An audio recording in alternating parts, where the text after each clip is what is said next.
Garments ইন্ডাস্ট্রিতে quality কন্ট্রোলের একটা ভালো চাকরি চান, কিন্তু ইন্টারভিউর কথা ভাবলেই কি একটু টেনশন হয়? একদম চিন্তা করবেন না।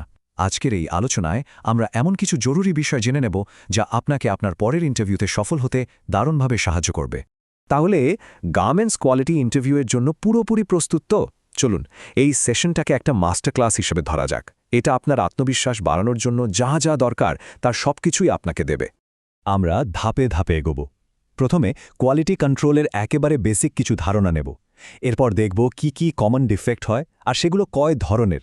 তারপর জানব পরিমাপ আর একক নিয়ে, ইন্ডাস্ট্রির কিছু গুরুত্বপূর্ণ টার্ম ও অ্যাক্রোনেম, আর সবশেষে পুরো প্রোডাকশন প্রসেসটা নিয়েও একটা ধারণা নেব। চলুন শুরু করা যাক। আমাদের প্রথম পর্ব হল কোয়ালিটি কন্ট্রোলের মূল বিষয়গুলো। মনে রাখতে হবে, যে কোনো টেকনিক্যাল ইন্টারভিউতে ভালো করার প্রথম শর্তই হল একটা শক্ত ভিত্তি তৈরি করা, আর আমরা ঠিক সেটাই করতে যাচ্ছি। আচ্ছা, কোয়ালিটি ইন্সপেক্টর বা সংক্ষেপে কিউআই বলতে আসলে কি বোঝায়? খুব সহজ কথায়, এনারাই হলেন কোয়ালিটির অতন্ত্র প্রহরী। ওনারা নিশ্চিত করেন যে প্রত্যেকটা প্রোডাক্ট বায়ারের দেওয়া স্ট্যান্ডার্ড অনুযায়ী তৈরি হচ্ছে কিনা।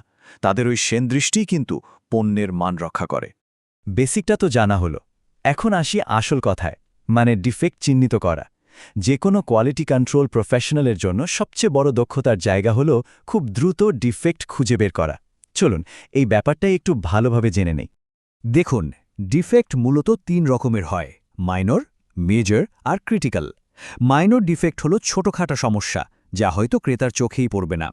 মেজর ডিফেক্ট হলো এমন সমস্যা যা পণ্যের লুক বা ব্যবহারকে নষ্ট করে দিতে পারে।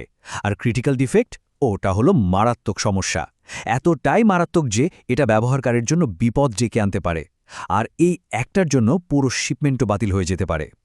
চলুন এবার ঝটপট কয়েকটা কমন ডিফেক্ট চিনে নিই। প্রথমটা হলো ব্রোকেন স্টিচ। নাম শুনেই বোঝা যাচ্ছে, যখন সেলাইয়ের কোনো একটা স্টিচ কেটে যায় বা ছিঁড়ে যায়, ওটাকেই বলে ব্রোকেন স্টিচ। এটা পোশাকের স্থায়িত্বকে কিন্তু অনেক কমিয়ে দেয়। এরপর আছে স্কিপ স্টিচ। এটা তখন হয় যখন সেলাই মেশিন ওপরের আর নিচের সুতোকে ঠিকমতো মেলাতে পারে না, ফলে একটা স্টিচ মিস হয়ে যায়। এতে সেলাইটা দেখতেও খারাপ লাগে, আবার দুর্বলও হয়ে যায়। প্লিট জিনিসটা কি?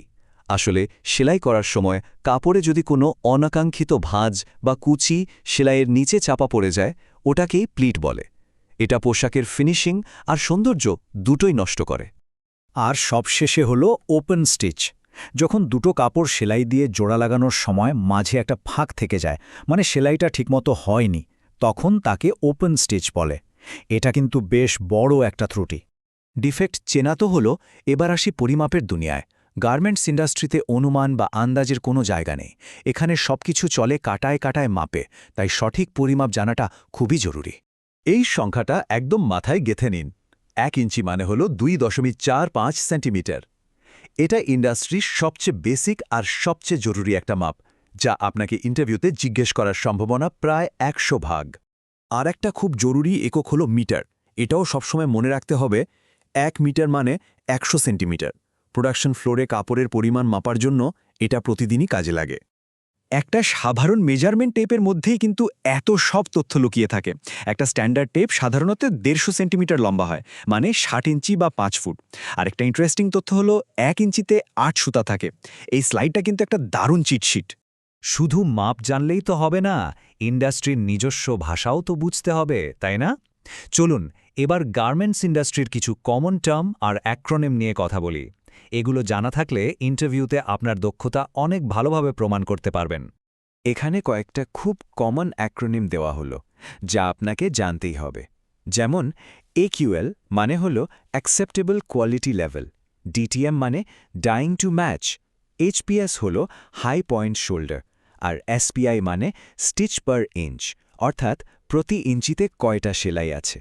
প্রোডাকশন লাইনে দুটো কার্ড প্রায় দেখবেন, ব্লু কার্ড আর ব্ল্যাক কার্ড। মনে রাখবেন, ব্লু কার্ড দিয়ে টেকনিক্যাল বা সেলাইয়ের সমস্যা বোঝানো হয়, আর ব্ল্যাক কার্ড ব্যবহার হয় মেশিনের কোনো সমস্যা হলে। এই পার্থক্যটা জানা কিন্তু খুব জরুরি। চলুন এবার একটা খুব পরিচিত জিনিস, মানে জিপারের মূল অংশগুলো দেখে নিই। যে কোনো জিপারের এই 5টা প্রধান অংশ থাকে: জিপার টেপ, জিপার টিথ বা দাঁত, রানার, পুলার আর স্টপার। গার্মেন্টস ফিনিশিং প্রসেস নিয়েও কিন্তু ভালো ধারণা থাকা দরকার।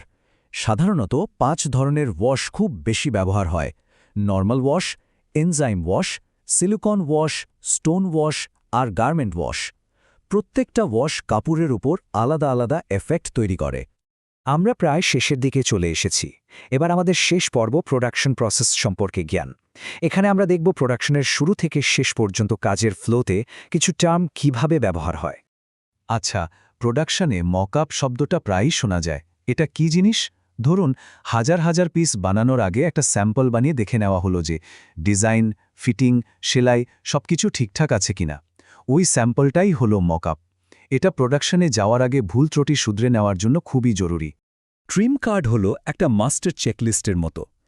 একটা পোশাকে কি কি ছোট জিনিস বা ট্রিমস লাগবে, যেমন কোন সুতা, কোন বোতাম, কোন জিপার, তার সবকিছুর স্যাম্পল এই কার্ডে লাগানো থাকে আর অ্যাপ্রুভ করা থাকে। এটা নিশ্চিত করে যে প্রোডাকশনে যেন কোনো ভুল জিনিস ব্যবহার না হয়। তাহলে আজকের পুরো আলোচনা থেকে যদি মাত্র 3টা জিনিস মনে রাখতে বলা হয় তাহলে সেগুলো কি হবে? প্রথমত, ডিফেক্টের 3 প্রকার: মাইনর, মেজর ও ক্রিটিক্যাল। দ্বিতীয়ত, 1 ইঞ্চি সমান 2.54 সেন্টিমিটার। আর তৃতীয়ত, একিউএল এর পুরো মানে হল অ্যাকসেপ্টেবল কোয়ালিটি লেভেল। এই 3টা জিনিস একদম ভুলবেন না। শেষ করার আগে একটা প্রশ্ন থাকল, একটু ভেবে দেখুন তো, প্রোডাকশনের জন্য কোন ডিফেক্টটা সবচেয়ে মারাত্মক আর কেন? এর উত্তরটা যখনই খুঁজে পাবেন, বুঝবেন আপনি একজন কোয়ালিটি ইন্সপেক্টরের মতোই করে ভাবতে শুরু করেছেন। আজকের ভিডিও এখানেই শেষ। গার্মেন্টস অটোমেশন নিয়ে আরো ভিডিও পেতে অটোমেশন T7G চ্যানেলটি সাবস্ক্রাইব করুন, লাইক ও শেয়ার করতে ভুলবেন না। আবার দেখা হবে পরের ভিডিওতে। ধন্যবাদ। To stay updated with Automation T7G, click the subscribe button below and make sure to hit the notification bell.